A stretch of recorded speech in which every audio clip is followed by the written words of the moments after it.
पतित पावन शिल गुरु महाराज की जय। श्री श्री राधा दामोदर भगवान की जय। मर्यादा पुरुषोत्तम श्री रामचंद्र भगवान की जय। लखन लाल की जय। सीता माता की जय। भरत शत्रुघ्न की जय। अयोध्या धाम की जय हो, जय हो, जय हो। हमारे अखिल भारतीय श्री चैतन्य गौड़िया मठ का जितना भी भक्त समाज है, हमारे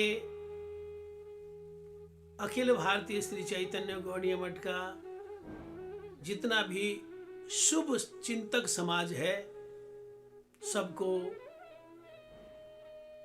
हमारे दिव्य संस्थान अखिल भारतीय श्री चैतन्य गौड़िया मठ की ओर से दीपावली की हार्दिक बहुत बहुत बधाइयां।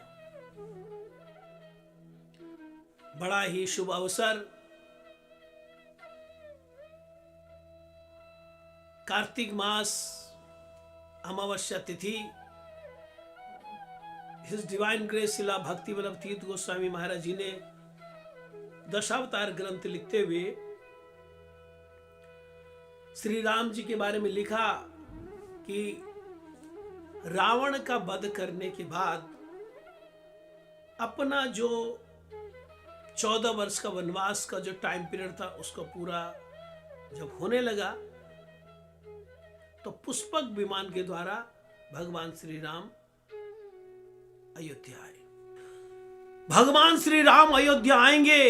अयोध्या वासियों के अंदर इतनी उमंग है, इतना आनंद है, इतना उत्साह है। सभी अयोध्या वासी स्नान करके नए नए कपड़े पहनकर और अपने घरों के आगे रास्ते में रंगोलियों से सजा रहे। कहीं पर रंगों की रंगोलियां हैं, कहीं पर पुष्पों की रंगोलियां हैं। इस तरह से उन्होंने पूरी राह को सजाया हुआ है। तोरण लगाए हुए हैं, यानी कि वो स्वागत के द्वार बनाए हुए हैं। श्री राम, माता सीता और लक्ष्मण जी आ रहे हैं। और इतना ही नहीं, क्योंकि अमावस्या की रात है, इसलिए रात को भी जगमगाया उन्होंने। सारे अयोध्या वासियों ने दीपावली करी, पूरे दीप से पूरे अयोध्या को सजा दिया। श्री राम आएंगे, श्री राम आएंगे। वो कहते हैं ना, सजा दो घर गुलशन से, अवध में राम आए हैं। बड़ा आनंद है। इसके अलावा वैसे तो ये कार्तिक महीना ही बड़ा शुभ है। भगवान ने इसी महीने में गिरिराज धारण किया। भगवान ने वो जो वात्सल्यमयी जो हम दामोदर लीला स्मरण करते हैं, इसी महीने में माता यशोदा ने उनको बांधा था। इसी महीने में, इसी कार्तिक मास में वो जो रावण की यहाँ से माता सीता को लाया गया था। बहुत सारी लीलाएं इस महीने में भी, बड़ा पवित्र महीना है। इसके अलावा आज के दिन, यानी कि दीपावली के दिन, भगवान कृष्ण ने एक ऐसी लीला करी, ऐसी विचित्र लीला करी कि एक नरकासुर था, असुर महादुष्ट। वो क्या करता है, उसको कोई लड़की सुंदर दिख जाए, कोई स्त्री सुंदर दिख जाए, उसको उठवा लेता था और उसको अपने महल में रखता था। इतना दुष्ट है वो, इतना क्रूर है कि कोई उससे अपनी लड़की, अपनी वाइफ को, अपनी बहन को वापस लाना तो बहुत दूर की बात है, उससे बात भी नहीं करता था। इतना खौफ था उसका। हजारों की संख्या में उसने लड़कियां या स्त्रियां वो अपने महल में रखी थी और उसकी प्लानिंग थी कि वो कितने हजार हो जाएंगे तो विवाह करेगा वो। और समाज ऐसा कि वो, उसका खौफ समाज में इतना ज्यादा है कि कोई उसके खिलाफ बोलने की हिम्मत नहीं करता है। तो जो वो स्त्रियां हैं, जो वो लड़कियां हैं, उसकी कैद में हताश हो गई। करें क्या? उनके परिवार वाले, उनको पता कि कोई यहां पर जरूरत नहीं करेगा आने की, हमको छुड़ाने की। तब भगवान कृष्ण को प्रार्थना करी। सबने भगवान कृष्ण से प्रार्थना करी और भगवान कृष्ण जो दयालु हैं, कृपालु हैं और सर्वसमर्थ हैं, उन भगवान कृष्ण ने लोहा लिया, टक्कर ली नरकासुर से, और टक्कर ही नहीं, उसको नेस्तनाबूद कर दिया, खत्म कर दिया, वध कर दिया उसका। और सारी जितनी कैद में वो लड़कियां हैं, स्त्रियां हैं, सबको मुक्त कराया और ससम्मान उनको महल में रखा और सबसे विनम्र प्रार्थना करी।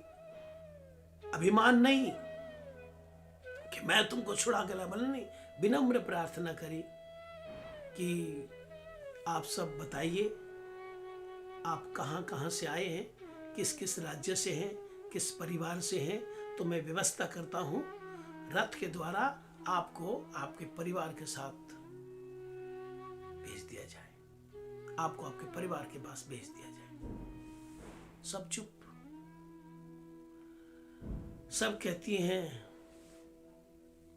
जिन्होंने तब हमारा साथ नहीं दिया, क्या करेंगे उनके पास जाकर। एक बात, उस समय समाज की कुछ परिस्थितियां ऐसी थी, कुरीतियां कुछ ऐसी थी कि अगर वो कलंक लग जाए तो उसको एक्सेप्ट नहीं करता था, चाहे वो अपनी पुत्री ही क्यों ना हो। कुरीतियां धीरे धीरे करके गई हैं। भगवान चैतन्य महाप्रभु इसके खिलाफ बहुत कुछ किया, भगवान कृष्ण ने तो किया ही। तो और हमारे गौड़ीय आचार्यों की तो देन है कि उन्होंने सारे कलंकता, जाति पाति, सब भेदभाव, ऊंच नीच, अमीर गरीब के भेदभाव को पाट कर रख दिया। यहां तक कि उन्होंने वैश्या को भी भक्त बनाया। महापापी महापापी महापापी उनको भी भक्त बनाया। जो डकैत हैं उनको भी सही लाइन पर लाए। हर एक, चाहे वो पतित है, चाहे वो दुराचारी है, या वो अनाचारी है, या समाज द्वारा बहिष्कृत है, सबको एक ही लाइन में लेके आए, सबको भक्त बनाया।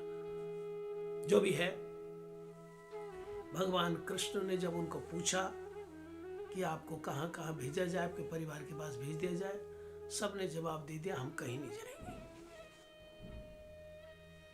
एक तो हमारे परिवार वाले हमको एक्सेप्ट नहीं करेंगे, अगर कोई एक्सेप्ट नहीं करे तो बाकी समाज हमको एक्सेप्ट नहीं करेगा। हम आपके यहाँ दासी बन के, नौकरानी बन के रह लेंगे, बस हमको अपनी शरण में रख लो कृष्ण। आपने हम पर इतनी कृपा करी, हमको इस नरकासुर से, दुष्ट से छुड़वाया, आपके यहाँ झाड़ू बुहारी कर लेंगे हम। भगवान कृष्ण की शरण में कोई जाए तो उसका नुकसान हो सकता है? नेवर, कभी भी नहीं। भगवान कृष्ण ने क्या किया जिसकी हम कल्पना नहीं कर सकते हैं। आज किसी लड़की पे थोड़ा सा दाग लगा हो तो हम अपनी लड़की की शादी नहीं करते, उससे अपनी शादी के बारे में सोचते भी नहीं। किसी लड़के पे कोई दाग लगा हो, है ना, कोई लड़की उससे शादी नहीं करना चाहती है। भगवान कृष्ण ने क्या किया, ये जो त्यज्य है समाज से, परिवार से और नरकासुर की कैद में जो रही हैं, उन सबको रानी का दर्जा दिया, रानी का, पट रानियों का दर्जा दिया। भगवान कृष्ण ने स्वयं उनके साथ विवाह किया, सबके लिए महल बनाए, सबके लिए सारी फैसिलिटीज रखी, सबके लिए नौकर चाकर, दास दासी, सारा साम्राज्य। 16,000 कम नहीं, 16,000। फिर भगवान ने क्या किया, अब 16,000 को टाइम भी तो देना पड़ेगा ना, तो भगवान ने क्या किया, 16,000 स्वरूप बनाए अपने, और हर महल में हर एक के साथ पूरा पूरा रहे। नारद गोस्वामी जी ने यही तो हैरानी जताई थी कि वो 16,000 स्वरूप, तो वो एक्चुअली 16,108 हैं, लेकिन ये जो नरकासुर वाले ये 16,000 है। तो नारद जी सोचते हैं कि वो जो 16,108 विवाह किए कृष्ण ने, श्री कृष्ण जी ने, वो टाइम कैसे देते हैं, या यूं कहें नारद जी ने हम पर कृपा करी। अगर नारद जी इस तरह का मन में संशय ना लाते और वो उसकी खोजबीन ना करते तो हमको थोड़ी पता लगता। हम कहते 16,108 शादियां कर ली हैं, टाइम कैसे दिया होगा? ये सब कल्पना है। नारद गोस्वामी एक एक महल में गए, वह कहीं पर भोजन कर रहे हैं, कहीं पर झूला झूल रहे हैं, कहीं पर शयन कर रहे हैं, कहीं पर वो चौसर खेल रहे हैं। अलग अलग रानियों के पास 16,108 स्वरूप बनाकर उनके साथ रह रहे भगवान। ये श्री कृष्ण ने किया। समाज की जो परित्यक्त कन्याएं हैं, स्त्रियां हैं, उनको एक्सेप्ट किया। तो आज ही का वो महान दिन है जिस दिन भगवान कृष्ण ने नरकासुर से सारी उन लड़कियों को, स्त्रियों को छुड़ाया था, नरकासुर का वध किया था। इसके अलावा वो जो पांडव हैं जिनको 13 वर्ष का वनवास हुआ था और 1 वर्ष का अज्ञातवास, आज ही के दिन वो वनवास से वापस आए थे। और हमारे देश में जो अहिंसा के पुजारी रहे हैं, अहिंसा के प्रवर्तक रहे हैं, अहिंसा के प्रचारक रहे हैं भगवान बुद्ध, और उनका जो सबसे ज्यादा प्रचार किया था राजा अशोक ने, सम्राट अशोक ने, तो सम्राट अशोक ने आज ही के दिन बौद्ध धर्म की दीक्षा ली थी। हिंसा से हमेशा के लिए नाता तोड़कर अहिंसा के मार्ग को अपनाया था। ऐसा भी कहा जाता है जो समुद्र मंथन हुआ था, समुद्र मंथन से जो रत्न निकले थे उसमें लक्ष्मी जी प्रकट हुई थी। और आज के दिन लक्ष्मी जी पृथ्वी भ्रमण के लिए आई थी, देखने के लिए, सारी पृथ्वी पर भ्रमण करने। इसलिए आज के दिन जहाँ पर श्री राम जी का दीपावली के द्वारा द्वार बनाकर, रंगोलियां बनाकर स्वागत किया जाता है, वहीं पर ही लक्ष्मी जी का भी पूजन किया जाता है। तो जो भी है, आज जो बड़ा महान दिन है, जो हमारे जैन धर्म के प्रवर्तक महावीर जी आज ही के दिन उन्होंने निर्याण प्राप्त किया था। तो आज का दिन मुख्य रूप से श्री राम जी को स्मरण करने के लिए है। हमारे श्री चैतन्य महाप्रभु जी ने राम जी के बारे में बड़ा सुंदर गाया है।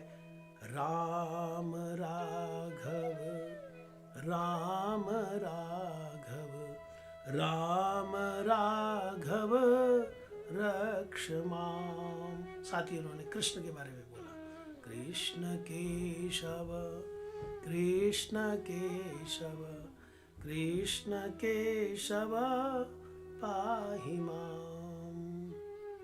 हिज डिवाइन ग्रेस श्रील भक्ति वल्लभ तीर्थ गोस्वामी महाराज जी श्री राम जी को स्मरण करते हुए गाते हैं, जय जय राम लक्ष्मण जानकी, जय बोलो हनुमान की। श्री राम लक्ष्मण जानकी, जय बोलो हनुमान की। सियावर रामचंद्र महाराज की जय, पवन सुत हनुमान की जय, दीपावली महामहोत्सव की जय, अयोध्या धाम की जय, धामवासी भक्त वृंद की जय। गौर प्रेमानंदे हरि हरि बोल, हरि हरि बोल, हरि हरि।